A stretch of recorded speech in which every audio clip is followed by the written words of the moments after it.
लोगों ने एक चीज पर गौर नहीं किया। अब वो गौर करने वाली बात क्या है, बीसीसीआई ने जो एशिया कप के लिए टीम इंडिया की जो स्क्वाड चुनी है उसमें बीसीसीआई ने स्क्वाड में पूरे के पूरे कप्तान भर लिए हैं।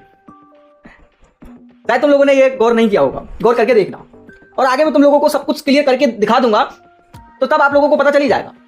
तो फिलहाल दोस्तों, आप सभी लोगों का स्वागत है हमारे चैनल डार्कलेस क्रिकेट पर, और मेरा नाम है अभिषेक। और आज हम बात करने वाले हैं टीम इंडिया की एशिया कप स्क्वाड के बारे में। क्योंकि अब तक मैंने आप लोगों को जो स्क्वाड थी वो बताई दी थी एक शॉर्ट वीडियो के जरिए, अगर आप लोगों ने देखी होगी, और नहीं भी देखी तो कोई बात नहीं, आपके शॉर्ट फीड में आ ही जाएगी, ठीक है। तो वो एक छोटा वीडियो था जिसमें मैंने सिर्फ आपको जो भी स्क्वाड थी उसके बारे में बताया था, लेकिन ये जो है पूरा डिटेल्ड वीडियो होने वाला है, और इसमें हम ABCD जानेंगे अपनी स्क्वाड के बारे में। आखिर बीसीसीआई ने ये जो स्क्वाड चुनी है वो बिल्कुल एग्जैक्ट परफेक्ट स्क्वाड चुनी है, या फिर कहीं ना कहीं इन्होंने कुछ कमियां छोड़ दी हैं। तो इससे पहले हम अपने स्क्वाड के बारे में आगे बात करें, उससे पहले हम अपने स्क्वाड को देख लेते हैं कि आखिरकार स्क्वाड क्या है। तो यहाँ पर बीसीसीआई का अगर यहाँ पर स्क्वाड की बात करें तो सबसे पहले बात करें यहाँ पर विकेट कीपर के तौर पर, तो संजू सैमसन और चेतेश शर्मा को यहाँ पर चुना है इन लोगों ने, जो कि एक तरीके से इन्होंने पहले भी क्लियर कर दिया था। इन्होंने पहले भी ये बता दिया था कि वो ना यहाँ पर विकेट कीपर के तौर पर संजू सैमसन को कंसिडर करेंगे, और दूसरे विकेट कीपर का नाम नहीं बताया था। तो यहाँ पर जितेश शर्मा का नाम जो मैंने देखा मुझे थोड़ी सी बहुत हैरानी हुई। आखिरकार इन लोगों ने जितेश शर्मा को कंसीडर किया, और आई थिंक उन लोगों ने ये जो जितेश शर्मा को कंसीडर किया है वो जितेश शर्मा की IPL परफॉर्मेंस को देखकर किया है, RCB के लिए जो किया था उसके बेसिस पर किया होगा। कहीं ना कहीं वो जो उनका जो गेम रहा IPL 2025 में उसको नजर में रखते हुए उन्होंने ये मौका यहाँ पर जितेश शर्मा को दिया। और जितेश शर्मा को मौका देने का पीछे एक और यहाँ पर रीजन हो सकता है कि यंगस्टर्स को मौका देना, ज्यादा से ज्यादा यंगस्टर्स को यहाँ पर मौका देना, जिससे कि आने वाले फ्यूचर में कीपर्स की कमी ना रहे टीम इंडिया में। ये भी एक शायद रीजन रहा हो। फिर बात करते हैं यहाँ पर हम अपने बल्लेबाजों की। तो बल्लेबाजों में हम लोगों के पास हैं शुभमन गिल यहाँ पर चूज किए हैं, सूर्य कुमार यादव हैं, शिवम दुबे हैं, रिंकू सिंह है, हार्दिक हैं, तिलक वर्मा और हैं साथ ही अभिषेक शर्मा। अब यहाँ पर एक नाम जो है वो काफी ज्यादा मतलब शॉकिंग है शुभमन गिल का, क्योंकि बहुत सारी मीडिया रिपोर्ट्स पहले आ रही थी कि बीसीसीआई शुभमन गिल को रेस्ट दे रही है, शुभमन गिल को कंसीडर नहीं किया जा रहा है, और ऐसे में यशस्वी जायसवाल को मौका मिल सकता है। बहुत सारी रिपोर्ट्स, तरह तरह की रिपोर्ट सामने आई थी। क्रिक बज़ ने भी काफी सारी रिपोर्ट्स की पुष्टि की थी, लेकिन वो जो मीडिया रिपोर्ट्स आई थी वो एक तरीके से झूठी निकली। शुभमन गिल को यहाँ पर टीम में न केवल ऐड किया बल्कि वाइस कैप्टन भी बनाया है, जिससे शुभमन गिल की जो उपस्थिति है वो प्लेइंग 11 में भी रही, मतलब प्लेइंग 11 में बंदा हिस्सा रहे टीम का। तो अगर बीसीसीआई यहाँ पर शुभमन गिल को खिलाना नहीं चाहती थी, एज पर मीडिया रिपोर्ट जो पहले आ रही थी, तो उनके बेसिस पर शुभमन गिल को तो यहाँ चुनना ही नहीं चाहिए था, लेकिन यहाँ पर तो चुना भी और साथ ही साथ वाइस कैप्टन भी बना दिया।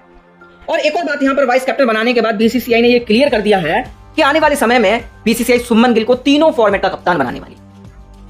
ये एक और बड़ी मतलब गौर करने वाली बात है। हमने देखा टेस्ट में शुभमन गिल कप्तान बने, उससे पहले वाइस कैप्टन भी बने थे, फिर कप्तान बन गए, ठीक है। उसके बाद ODI में भी अभी वाइस कैप्टन है, रोहित शर्मा जब तक हैं तब तक हैं, वरना उसके बाद मेन कप्तान यहाँ पर शुभमन गिल ही होंगे, और बीसीसीआई की कई रिपोर्ट से क्लियर भी चीजें हुई हैं। और T20 में देखा जाए तो अब यहाँ पर भी ये क्लियर हो चुका है कि शुभमन गिल को यहाँ पर वाइस कैप्टन बना दिया गया है, तो जिससे बिल्कुल क्लियर और साफ मैसेज आता है लोगों के लिए कि आने वाले फ्यूचर में शुभमन गिल टीम इंडिया के T20 कप्तान हो सकते हैं। अब सूर्य कुमार यादव के ऊपर आने वाले फ्यूचर में क्या निर्णय लिए जाएंगे, सूर्य कुमार यादव कितने समय तक और टीम को लीड करेंगे, इस पर अभी फिलहाल चर्चा नहीं करते, क्योंकि अभी तो सूर्य कुमार यादव ने शुरू ही किया था जब 2024 के बाद जब रोहित शर्मा ने संन्यास लिया तो उसके बाद तो शुरू ही किया था। तो एज अ कैप्टन के तौर पर सूर्य कुमार यादव का ये पहला इंटरनेशनल टूर्नामेंट है एशिया कप जिसे वो खेलेंगे और अपनी टीम को लीड करेंगे। तो आई थिंक इसके बेसिस पर मुझे लगता है यहाँ पर कैप्टनसी भी चूज करी जाए। T20 वर्ल्ड कप जो नेक्स्ट ईयर आने वाला है उसके मतलब उसके लिए यहाँ से कप्तान को भी यहाँ पर परखा जा सकता है। यहाँ पर ये एक तरीके से सूर्य कुमार यादव का टेस्ट भी हो सकता है कि मुश्किल कंडीशंस में कैसे सूर्य कुमार यादव अपनी टीम को लीड करते हैं। तो यहाँ पर कुल मिलाकर ये संदेश दिया। बाकी का यहाँ पर यशस्वी जायसवाल का ना होना काफी सारे लोगों के लिए मतलब अभी भी क्रोध का विषय, काफी सारे लोग इस टीम से नाखुश हैं क्योंकि यशस्वी जायसवाल को ऐड नहीं किया। और ओवरऑल मैं कहूं तो यहाँ पर यशस्वी जायसवाल की जगह बनती थी, और मैंने अपने पिछले वीडियो में भी यशस्वी जायसवाल के ऊपर बात की थी, अगर आप लोगों ने देखी हो तो। उसमें मैंने साफ मेरी जो टॉप 2 पिक्स थी उसमें यशस्वी जायसवाल का नाम था, लेकिन पानी फेर दिया, जैसा कि मैंने वीडियो के लास्ट में कहा था कि क्या पता इस लिस्ट में से कुछ का नाम हट जाए और कुछ ना हो, वही कुछ यहाँ पर हुआ। तो वो वाली बात हो गई। यहाँ पर तिलक वर्मा का नाम यहाँ पर पहले भी रिपोर्ट्स आई थी कि तिलक वर्मा को यहाँ पर टीम इंडिया टीम में स्क्वाड मतलब लेना चाह रही है। तिलक वर्मा की जो परफॉर्मेंस रही थी साउथ अफ्रीका वाले टूर पर, तो उसके बेसिस पर यहाँ पर तिलक वर्मा का यहाँ पर जो सिलेक्शन है वो हुआ है, और बनता भी है तिलक वर्मा का। जिस तरीके से उन्होंने पिछले सीजन जो T20 आखिरी अपने T20 में बैटिंग करी थी, उस बेसिस पर तिलक वर्मा ये जो स्पॉट है यहाँ पर डिजर्व भी करते हैं। लेकिन सवाल ये उठता है कि किस स्पॉट पर खेलेंगे, क्योंकि शुभमन गिल यहाँ पर टीम में है, अभिषेक शर्मा टीम में है, संजू सैमसन टीम में है, तो 2 ओपनर अगर शुभमन गिल को छोड़ दिया जाए तो फिर शुभमन गिल का जो स्पॉट है वो तीसरा होता है, और तीसरे स्पॉट पर तिलक वर्मा खेलते हैं। तो ऐसे में शुभमन गिल को और नीचे तो यहाँ पर नहीं ढकेला जा सकता। चौथे नंबर पर तो शुभमन गिल नहीं खेलेंगे क्योंकि चौथे नंबर सूर्य कुमार यादव का नंबर है। तो ऐसे में शुभमन गिल ज्यादा पीछे नहीं जाएंगे, तो मे भी हो सकता है शुभमन गिल हमें यहाँ पर ओपनिंग करते दिखे। अब आगे क्या कैसे कौन क्या करेगा उस पर थोड़ा सा आगे डिस्कस करेंगे, लेकिन फिलहाल अभी टीम की जो मेन बात है उस पर ध्यान कर लेते हैं, ठीक है। फिर आते हैं रिंकू सिंह और हार्दिक, इनमें से मुझे लगता है कोई एक ही खेल पाएगा, और तिलक वर्मा का तो हो ही गया, और अभिषेक शर्मा तो ओपनिंग कंफर्म है, कोई चांस ही नहीं है कि अभिषेक शर्मा को बिठा दिया जाए। उसके बाद बात करते हैं हम पेस बॉलिंग की, यानी कि फास्टर्स का। तो फास्टर्स पर यहाँ पर जसप्रीत बुमराह, अर्शदीप सिंह और तुम्हारे हर्षित राणा को यहाँ पर मौका दिया गया।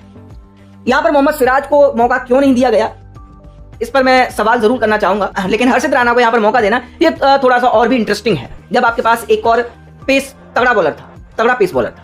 प्रसिद्ध कृष्णा के ऊपर हर्षित राणा को मौका देना, जबकि प्रसिद्ध कृष्णा टॉप क्लास बॉलिंग करके आए थे टेस्ट क्रिकेट में।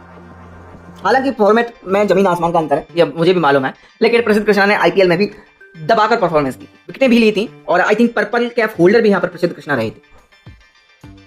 तो उनको ना लेना और हर्षित राणा को यहाँ पर स्क्वाड में लेना, मुझे फैसला मेरे थोड़ा समझ से बाहर रहा। अब बात करते हैं यहाँ पर स्पिनर्स की। तो स्पिनर्स यहाँ पर अक्षर पटेल लिए हैं, कुलदीप यादव है और वरुण चक्रवर्ती। वरुण चक्रवर्ती को मैं यहाँ पर बोलता हूँ ये डिजर्विंग खिलाड़ी है, और इसको स्क्वाड में होना था। इसने चैंपियंस ट्रॉफी का जो मुकाबला था, मुख्य चरम सीमा पर आकर टीम इंडिया को ये मुकाबला जिताया था।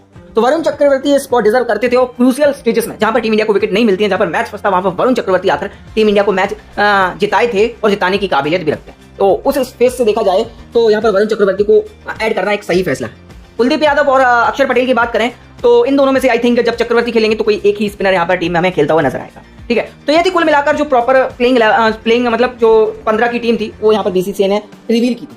उसके बाद कुछ स्टैंड बाई प्लेयर्स भी थे, तो उनमें नाम था यशस्वी जायसवाल का, जिन्हें मेन टीम में होना चाहिए था, वो स्टैंड बाई थे, ठीक है। रियान पराग, ध्रुव जुरैल एज एक और wicket keeper option stand by के तौर पर, प्रसिद्ध कृष्णा पेस बॉलिंग अटैक, और वॉशिंगटन सुंदर स्पिनर। तो ये है स्टैंड बाई। तो ये प्रॉपर यहाँ पर बीसीसीआई की सिलेक्शन कमेटी ने ये चयन किए थे। लेकिन अब यहाँ पर बात करेंगे कि कौन सा सिलेक्शन यहाँ पर सही था और कौन सा सिलेक्शन गलत था, उस पर हम बात करने वाले हैं। तो सबसे पहले यहाँ पर शुभमन गिल पर मैं थोड़ा सा असमंजस में हूँ, उस पर हम पहले भी बात कर चुके हैं। लेकिन यहाँ पर शुभमन गिल को यहाँ पर टीम इंडिया अपना फ्यूचर देख रही है, फ्यूचर कैप्टन देख रही है, तो फिर शुभमन गिल का यहाँ पर एडिशन होना बनता ही बनता है। तो फिर एक को तो बाहर जाना पड़ेगा, और वो थे यशस्वी जायसवाल। तो यशस्वी जायसवाल यहाँ पर टीम से बाहर हुए, हालांकि वो ये डिजर्व नहीं करते थे कि वो एज ए स्टैंड बाई खिलाड़ी के तौर पर रहे। उनमें वो फुल पोटेंशियल था T20 स्क्वाड में आने का, और पिछले आईपीएल को देखा जाए तो उसके बेसिस पर अगर किसी को टीम बनाने के लिए कहा जाए तो यशस्वी जायसवाल को तो बिल्कुल नहीं छोड़ता। और इवन जो हमारे जो बोलते हैं ना एक्सपर्ट्स, उनकी भी जो स्क्वाड आई थी उनमें भी यशस्वी जायसवाल का नाम था, एक बार को शुभमन गिल का नाम नहीं था। शुभमन गिल का नाम फ्यूचर कैप्टन के तौर पर जोड़ा गया है, तो इस वजह से ये भी ज्यादा इंपॉर्टेंस रखता है, ठीक है। तो यशस्वी जायसवाल के लिए ये साथ बहुत बुरा हुआ, और मैं ये मानता हूं कि यशस्वी जायसवाल को यहाँ पर मेन स्क्वाड में होना था। लेकिन वही बात, अगर यहाँ पर यशस्वी जायसवाल स्क्वाड में होते तो फिर अभिषेक शर्मा यहाँ पर स्क्वाड में नहीं होते, इसी एक को बाहर जाना पड़ता। फिर हम ये लोग यहाँ पर बैठकर वो डिस्कस कर रहे होते कि अभिषेक शर्मा को क्यों स्क्वाड में लिया, अभिषेक शर्मा को स्क्वाड में लेना चाहिए था, इस तरीके की बातें करते। तो क्योंकि प्लेइंग जो टीम है वो सिर्फ 11 खिलाड़ियों की होने वाली है, तो फिर बाकियों को तो बाहर बैठना ही पड़ेगा। तो कई बार होता है जहां पर आप पर काबिलियत काफी सारी है, आप पर काबिलियत है मैच जिताने की, लेकिन आपको बाहर बैठना पड़ता है। और जायसवाल के साथ ये पहली बार नहीं हुआ, दूसरी दफा हो रहा है। वर्ल्ड कप में भी वो बाहर बैठे थे, काबिलियत होने के बावजूद भी उन्हें मौका नहीं दिया गया, और अब भी बाहर बैठे। तो सवाल ये रहेगा जायसवाल के लिए कि अब उनके लिए ऐसा क्या करना है, जायसवाल को करके दिखाना है जिससे टीम इंडिया उनके लोहे को माने और उन्हें मेन स्क्वाड में जगह दे।